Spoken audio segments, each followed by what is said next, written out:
2024 ஒரு சமூக ஆர்வலர் போட்ட ஆர்டியின் அடிப்படையில் நமக்கு என்ன தெரிய வந்திருக்கு அப்படின்னா, ஆதி தமிழ் குடியினருக்கு சொந்தமான 10,50,000 ஏக்கர் பஞ்சமி நிலங்கள் அபகரிக்கப்பட்டிருக்கு. இந்த அபகரிக்கப்பட்ட நிலங்களை எல்லாத்தையும் நம்ம மீட்டோம் அப்படின்னாலே நிலமில்லாமல் இருக்கக்கூடிய 16% ஆதி தமிழ் மக்களுக்கு நம்ம நிலங்களை கொடுக்க முடியும். வரலாற்றில் பல்வேறு காலகட்டங்களில் ஒடுக்கப்பட்டு நிலமில்லாமல் ஆக்கப்பட்ட ஆதி தமிழ் குடியினருக்கு நிலங்களை திருப்பி கொடுத்து அவங்களை எம்பவர் பண்ணுறதுக்காக ஆங்கிலேயர்களால் கொண்டு வரப்பட்ட சட்டம் தான் இந்த பஞ்சமி நில சட்டம். அதன் அடிப்படையில் 1892 கிட்டத்தட்ட 12 லட்சம் ஏக்கருக்கு மேலான லேண்ட் பஞ்சமி நிலங்களாக நம்மளுடைய மக்களுக்கு ஒதுக்கப்பட்டது. இந்த பஞ்சமி நிலங்களுடைய தன்மை என்ன அப்படின்னா, இந்த சமூக மக்களுக்கு கொடுக்கப்பட்ட இந்த நிலமானது அவங்களுடைய சொந்த பயன்பாட்டிற்காக ஒன்றில் வீடு கட்டியோ இல்லாட்டி விவசாயம் பண்ணியோ பயன்படுத்தி கொள்ளலாம்.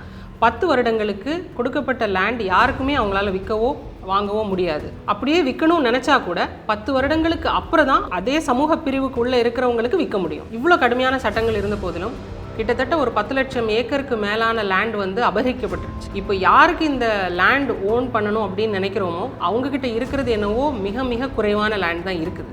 இந்த அவல நிலைமைக்கு காரணம் என்ன அப்படின்னு யோசிச்சு பார்த்தோம் அப்படின்னா, இந்த பஞ்சமி நிலங்களை பட்டா போட்டு ரெஜிஸ்டர் பண்ணி கொடுத்தது எல்லாமே அரை நூற்றாண்டுகளாக ஆட்சி செஞ்ச இந்த திராவிட மாடல் ஆட்சியாளர்கள் தான். பல ஆண்டுகளாக பஞ்சமி நிலங்களை மீட்கணும் அப்படிங்கிறதே ஆதி தமிழ் குடியினரின் கோரிக்கையாவே இருக்குது. ஆனால் இது எல்லாமே ஒரு தேர்தல் வாக்குறுதிகளாக மட்டுமே இருக்குது. அவங்க எல்லாருமே ஒரு ஓட் பேங்காக மட்டுமே பார்க்குறாங்களே தவிர அவங்களுடைய அடிப்படை கோரிக்கைகளை நிறைவேற்றி கொடுக்கறதுக்கான எந்த முயற்சியும் இவங்க ஈடுபடுறதில்லை. இதோடைய அடிப்படை காரணம் என்ன அப்படின்னு யோசிச்சு பார்த்தோம் அப்படின்னா, இந்த திராவிட மாடல் ஆட்சியாளர்கள் நம்மளுடைய ஆதி தமிழ்குடி மக்களை நிலமற்றவர்களாக வச்சு அவங்களை என்னைக்குமே ஒரு கையேந்திர நிலைமையில தான் வச்சிருக்கிறாங்க. ஒரு அரசியல் ஆதாயத்துக்காக இலவசங்களை மட்டுமே கொடுத்து அவங்களை ஒரு ஓட் பேங்கா மட்டுமே பார்க்கறது தான் இந்த திராவிட ஆட்சியாளர்கள் செய்யக்கூடிய அப்பீஸ்மென்ட் பாலிடிக்ஸ்.